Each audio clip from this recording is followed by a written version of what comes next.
Passons à notre plus de l'actu, consacré ce soir à un phénomène très tendance, la vente à domicile. Lancée dans les années 50 avec les fameuses réunions Tupperware, cette méthode commerciale, loin d'être désuète, est en pleine croissance. Elle devrait même créer 200 000 emplois d'ici 2020. Illustration avec cette entreprise de produits cosmétiques qui organisait une soirée de recrutement à Rennes. Roger Bendayan, Marc-André Moucher. Forever m'a permis de m'offrir 3 voitures. Bon, j'attends la 3e, elle a un petit souci de ceinture de sécurité, mais bon, c'est pas grave. En 2015, mon équipe a réalisé une croissance de 42%. Bravo! Enthousiasme et récompense. Nous sommes dans un bel établissement rennais et une grande marque de cosmétiques organise la journée de l'emploi. Objectif, recruter 350 vendeurs à domicile. Bonjour Colette. Je me présente. Donc Colette Sevet. Et puis Colette vit près de Redon. Elle a réuni en toute convivialité une dizaine de clients pour une vente privée et ainsi faire découvrir ses produits à base d'aloe vera. Moi j'étais plutôt fatiguée avec plus de 30 ans d'entreprise, d'usine en fait, et derrière ça j'ai eu des bénéfices rapidement avec ce produit-là.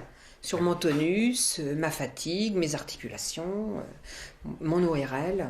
Donc convaincu et converti. C'est ça. On peut savoir combien vous gagnez? Eh bien aujourd'hui, je dirais une fourchette de 4 500 à 6 000 euros par mois. Par mois. Voilà. Et vous touchez combien avant? J'étais plutôt à 1 800 euros. La vente à domicile fait un tabac. Elle devient un poids lourd dans le commerce. On peut y faire carrière ou tout simplement arrondir ses fins de mois. Quand je me suis retrouvée au chômage, j'ai voulu prendre ma vie en main et décider de ne plus être un pion. Aujourd'hui, je gagne à peu près 500 euros par mois, qui se cumulent avec les allocations assédiques. Ils enlèvent une petite partie, mais ça se cumule. Pour l'instant, je suis à 200-300 euros en plus de ce que je gagne déjà, parce que je suis en contrat de professionnalisation sur 2 ans. C'est une vraie chance pour les gens qui veulent soit un complément de revenus, soit gérer leur vie eux-mêmes.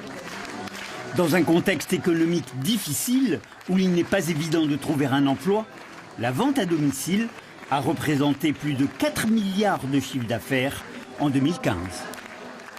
Et pour décrypter ce phénomène de la vente à domicile, Roger Bendayan nous rejoint, c'est le plus de l'actu. Bonsoir Roger, peut-on gagner de l'argent avec la vente à domicile? Oui Nathalie, mais attention, la vente à domicile, ce qu'on appelle la VDI, la vente à domicile indépendant peut être une grande messe à l'américaine comme nous l'avons vu dans le reportage. Mais elle peut être aussi une alternative à l'emploi, avec une possibilité de revenus assez conséquent. La vente à domicile s'adresse à tous, quel que soit son âge ou son activité professionnelle. D'ailleurs, voici affiché le nombre de vendeurs à domicile dans chaque département breton, ainsi que le chiffre d'affaires qui est assez impressionnant également. 200 millions pour la Bretagne et 30 000 vendeurs. Et c'est un secteur en croissance.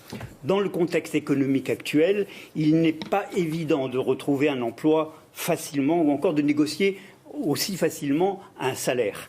Alors, on le voit, les restrictions financières sont partout, que vous soyez au chômage, à la retraite ou à la recherche d'un revenu complémentaire. La vente à domicile est une solution simple pour démarrer une nouvelle activité depuis chez soi, sans contrainte et à son rythme.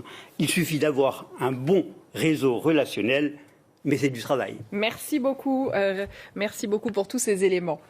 Avis